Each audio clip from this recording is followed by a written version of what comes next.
नमस्कार दोस्तों, आपका स्वागत है हमारे YouTube channel compare mutual funds में। दोस्तों, इससे पहली वीडियो में हमने SBI के इंडेक्स फंड का कंपेयर किया था HDFC के इंडेक्स फंड से। तो आज हम कंपेयर करने वाले हैं, आज की वीडियो में हम बात करने वाले हैं SBI निफ्टी इंडेक्स फंड का टाटा इंडेक्स निफ्टी फंड के साथ। तो आज हम कंपेयर्स करेंगे और ये देखेंगे कि अगर आपको SBI हो या टाटा में से किसी एक में इन्वेस्टमेंट करने की आप सोच रहे हैं और इन दोनों का कंपैरिजन करते हैं तो आपके लिए कौन सा फंड ज़्यादा बेहतर रहेगा।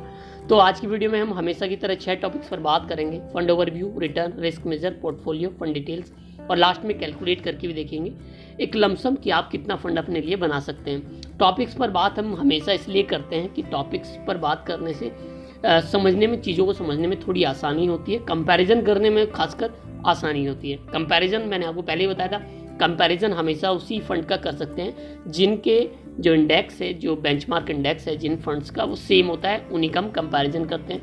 तो यहाँ पर दोनों का बेंचमार्क इंडेक्स सेम है, दोनों सेम फंड है, दोनों ही निफ्टी इंडेक्स फंड है और हम आज कंपेयर करने वाले हैं। तो सबसे पहले हम बात करते हैं फंड ओवरव्यू की। फंड ओवरव्यू में हम बात करते हैं NAV की। तो SBI Nifty index direct plan growth का NAV इस समय 154 रुपये 55 पैसे है, तो टाटा का 112 रुपये 58 पैसे हैं। अगर हम VRO रेटिंग की बात करें तो दोनों ही फंड्स को सेम रेटिंग मिली है, 3 स्टार रेटिंग है। कैटेगरी और सब कैटेगरी भी सेम है, लार्ज कैप है, इंडेक्स फंड है, लार्ज कैप है, इक्विटी बेस्ड फंड है दोनों ही। जो हम फंडेज लेके चल रहे हैं, जो कंपैरिजन कर रहे हैं डाटा का, वो 9 साल है। अगर फंड साइज़ की बात करें तो निफ्टी में, SBI निफ्टी इंडेक्स फंड में अभी तक लोगों ने 1812 करोड़ रुपए निवेश किए हैं, तो टाटा के फंड में 223 करोड़ रुपए अभी तक लोगों ने निवेश किए हैं। अब आइए रिटर्न्स पे एक नज़र डाल लेते हैं कि रिटर्न कंपेयर करके देखते हैं कि कितना रिटर्न रहा है। ज़्यादातर इंडेक्स फंड में रिटर्न सेम रहता है, लेकिन इनमें देखते हैं क्या रहा है। 3 महीने की बात करें तो जहां SBI निफ्टी इंडेक्स फंड ने माइनस के 5.37% का रिटर्न दिया है, तो टाटा के इंडेक्स फंड ने भी लगभग सेम ही माइनस के 5.32% का रिटर्न दिया है। 6 महीने में भी जहां SBI का 9.46% है तो टाटा का 9.5% है। 1 साल में SBI का 24.72% है तो टाटा का भी 24.68% है। 3 साल में SBI का भी 18.17% है तो टाटा का भी 18.36% है। 5 साल की बात करें तो SBI का भी 15.7% है तो टाटा का भी 15.85 है। ऑल टाइम की बात करें तो SBI का 12.92% है तो टाटा का 13.43% है। अब ऑल टाइम पे ही केवल 1.5% के रिटर्न का डिफरेंस हमें दिख रहा है। टाटा ने ज़्यादा रिटर्न दिया 1.5%, SBI ने 1.5% रिटर्न कम दिया है। लेकिन अगर आप शॉर्ट ड्यूरेशन में देखें, 3 महीने में लेके 5 सालों तक, तो कोई खास इतना बड़ा चेंजेस नहीं है रिटर्न्स में, लगभग सेम से रिटर्न है।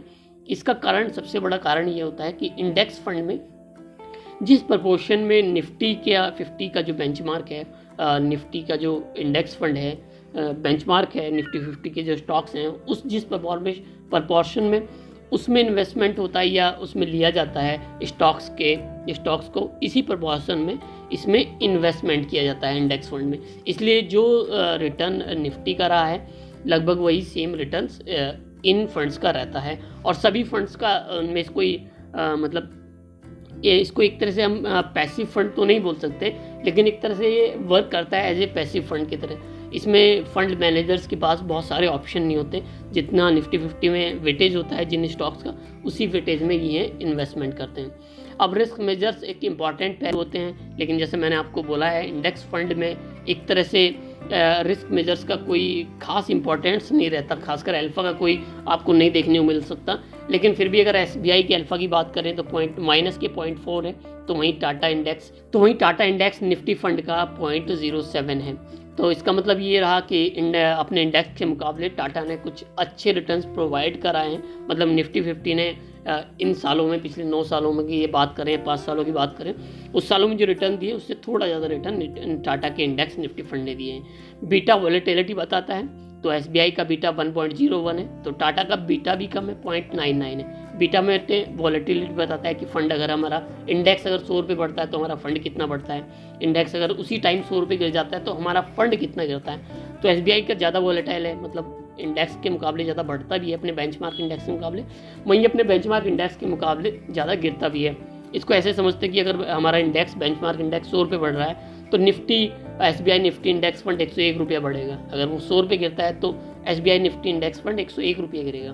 तो वहीं टाटा का कम गिरता है तो कम बढ़ता भी है। वॉलेटाइल मतलब इसका कम है। ज़्यादातर हम प्रेफरेंस कम वॉलेटाइल वाले फंड्स को करते हैं जनरली, पर ये इंडेक्स फंड है। इंडेक्स फंड में रिस्क मेजर्स का इतना इंपॉर्टेंस नहीं रह जाता है। पोर्टफोलियो पे एक नज़र डाल लेते हैं। तो टॉप 3 सेक्टर में फाइनेंशियल टेक्नोलॉजी एनर्जी है एसबीआई के पास, तो टाटा के पास भी फाइनेंशियल टेक्नोलॉजी एनर्जी सेम होता है। यहाँ टॉप 5 होल्डिंग्स की बात करें तो लगभग सेम ही है। एसबीआई की बात करें तो रिलायंस इंडस्ट्री लिमिटेड है, इन्फोसिस है, एचडीएफसी है, आईसीआईसी बैंक है, housing development finance corporation limited है। तो वहीं टाटा के पास भी सेम है। थोड़ा 1-2% या मतलब 10-20% पॉइंट में डिफरेंसेस होगा इन्वेस्टमेंट को लेकर। तो जहाँ एसबीआई में रिलायंस में 10.75% का इन्वेस्टमेंट है, तो टाटा ने 10.19% का इन्वेस्टमेंट किया हुआ है। उसके बाद इन्फोसिस है, HDFC, ICI housing development finance corporation limited है। तो दोनों ही मतलब उसमें पॉइंट में डिफरेंस है। जो इन्वेस्टमेंट है उसमें कोई लंबा चौड़ा डिफरेंस नहीं है। इक्विटी बेस्ड फंड है, तो मैक्सिमम इन्होंने सारा ही पैसा इक्विटी में निवेश किया है दोनों म्यूचुअल फंड्स में। जहाँ एसबीआई ने 100.09%, तो टाटा ने 99.76% अभी अपना निवेश किया है इक्विटी में। टाटा के पास 0.24 समथिंग अभी कैश भी है। वहीं एसबीआई ने अपना सारा ही पैसा अभी निवेश किया हुआ है इक्विटी में। फंड डिटेल्स की बात करें तो एक्सपेंस रेशियो, क्योंकि निफ्टी एक तरह से पैसिव फंड ही होता है, मतलब माना इसको पैसिव फंड ही जाता, लेकिन एक तरह से ये पैसिव फंड ही होता है। तो इसमें अगर एक्सपेंस रेशियो की बात करें तो एक्सपेंस रेशियो इसमें जनरली और म्यूचुअल फंड्स के मुकाबले बहुत कम होता है। तो यहाँ एसबीआई में 0.17% है, तो टाटा इंडेक्स निफ्टी फंड में 0.16% है। एग्जिट लोड एसबीआई का 0.2 है, तो टाटा का 0.25% है। कोई लॉक इन पीरियड नहीं, जब चाहे आप अपने पैसों को निकाल सकते हैं। बेंचमार्क इंडेक्स दोनों का सेम है, निफ्टी 50 टोटल रिटर्न है। मिनिमम इन्वेस्टमेंट की बात करें तो एसबीआई निफ्टी इंडेक्स फंड में अगर आप शिफ्ट करना चाहते हैं तो 500 रुपये, और लमसम करना चाहते हैं तो 5000 रुपये। वहीं टाटा में भी आप अगर शिफ्ट करना चाहते हैं तो 500 रुपये, और लमसम करना चाहते हैं तो आपको 5000 रुपये इन्वेस्ट करने होंगे।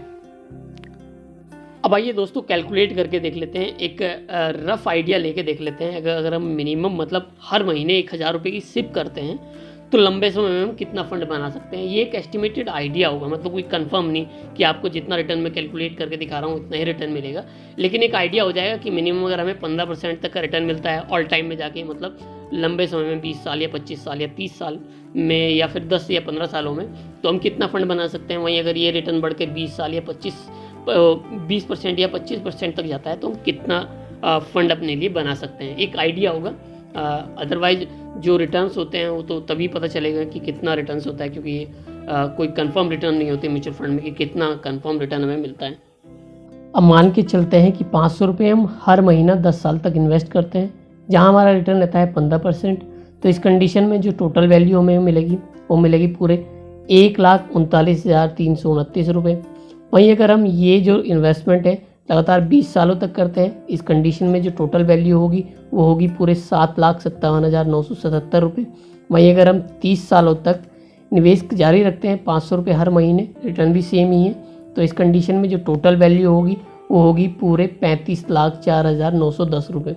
अब मान के चलते हैं कि जो हमारा जो रिटर्न है वो 15% ना रह के 20% हो जाती है, और ये जो समय हम टाइम पीरियड मान के चलते हैं 10 साल, तो इस कंडीशन में 10 साल वाली कंडीशन में जो हमारा टोटल वैल्यू होगी वो होगी पूरे 1,91,182 रुपये।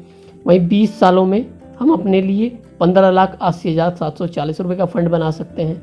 रिटर्न भी सेम है, मंथली इन्वेस्टमेंट भी सेम है। वहीं 30 सालों में हम अपने लिए 1,16,80,401 रुपये का फंड बना सकते हैं। रिटर्न भी सेम है, इन्वेस्टमेंट भी सेम है। टोटल इन्वेस्टमेंट 30 सालों तक हमारी हुई 1,80,000 रुपये। तो हमें जो टोटल वैल्यू हुई वो पूरे हुई 1,16,80,401 रुपये। अब मान के चलते हैं जो हमारा रिटर्न था वो बढ़कर हो जाता है 25%, यानी 10 सालों में हमारे म्यूचुअल फंड ने हमें 25% तक का रिटर्न दिया है। तो इस कंडीशन में जो हमें टोटल वैल्यू होगी वो होगी 2,66,402 रुपये। अगर हम 20 सालों तक इन्वेस्टमेंट अपना बनाए रखते हैं तो इस कंडीशन में जो टोटल वैल्यू होगी वो होगी पूरे 34,29,548 रुपये। वहीं 30 सालों में ये जो हमें टोटल वैल्यू होगी वो बढ़कर हो जाएगी 4,09,87,357 रुपये। मंथली इन्वेस्टमेंट सेम है, रिटर्न 25% सेम है, टाइम पीरियड बढ़ गया है, बस 30 साल हो गया है। अब बहुत सारे म्यूचुअल फंड ने आपको 30% तक का रिटर्न भी दिया है। तो इस कंडीशन में अगर हम 10 साल में 10 साल तक अपने म्यूचुअल फंड को जारी रखते हैं 500 रुपये सिप के साथ, तो 10 साल में आप 3,76,342 रुपये का फंड बना सकते हैं। वहीं 20 सालों में आप पूरे 76,61,628 रुपये का फंड अपने लिए बना सकते हैं। वहीं यही रिटर्न बढ़कर आपका 30 सालों में 14,86,91,290 रुपये होता है। सब कुछ सेम है, मंथली इन्वेस्टमेंट है, हमारा रिटर्न ही बढ़ा है। लंबे समय तक अगर हमें 30% रिटर्न मिलता है 30 सालों तक, तो हम 14 करोड़ रुपए तक का फंड अपने लिए बना सकते हैं। तो आइए दोस्तों, अब हम 50,000 रुपये लमसम पे कैलकुलेट करके देखेंगे। रिटर्न हमारा 15% है। 10 सालों में हम 50,000 का 15% रिटर्न के हिसाब से टोटल वैल्यू जो होगी वो होगी पूरे 2,02,278 रुपये। वहीं अगर हम ऐसा 20 सालों तक करते हैं तो इस कंडीशन में हम 8,18,327 रुपये बना सकते हैं। वहीं 30 सालों में 50,000 रुपये लमसम इन्वेस्ट करके 15% रिटर्न रहती है, तो पूरे 33,10,589 रुपये बना सकते हैं। क्या होता है अगर हम ये जो रिटर्न है हमारी इसको बढ़ाकर 20% कर दें, 20% करने पर 10 सालों में आप अपने लिए बना सकते हैं पूरे 3,09,587 रुपये। वहीं 20 सालों में आप अपने लिए बना सकते हैं पूरे 19,16,880 रुपये। वहीं 30 सालों में ये आपका टोटल वैल्यू बढ़कर हो जाती है 1,18,68,816 रुपये। किस कंडीशन में? जब रिटर्न रहता है लगातार 30 सालों तक 20%। अब अगर मान लेते हैं कि आपका रिटर्न 25% रहे, तो इस कंडीशन में 10 सालों में आप 4,65,661 रुपये बना सकते हैं अपने लिए। वहीं 20 सालों में आप पूरे 43,36,809 रुपये। वहीं 30 सालों तक अगर हम सेम रिटर्न बनाए रखते हैं तो हम अपने लिए 4,03,89,678 रुपये बना सकते हैं। अब दोस्तों मान के चलते हैं बहुत सारे, क्योंकि आपको म्यूचुअल फंड आपको पता ही है 30% तक का रिटर्न भी दे रहे हैं। तो अगर मान लेते हैं कि 10 सालों तक हमारा म्यूचुअल फंड हमें 10 सालों तक हमारा म्यूचुअल फंड हमें 30% के रिटर्न देता है, तो इस कंडीशन में हम 6,89,292 रुपये। वहीं 20 सालों तक अगर हम इन्वेस्ट बनाए रखते हैं तो 95,02,482 रुपये। वहीं अगर हम 30 सालों तक इन्वेस्ट करके रखते हैं लमसम 50,000 रुपये, तो इस कंडीशन में भी हम 13,09,99,782 रुपये अपने बना सकते हैं। तो दोस्तों ये थी कैलकुलेशन 50,000 रुपये लमसम के साथ।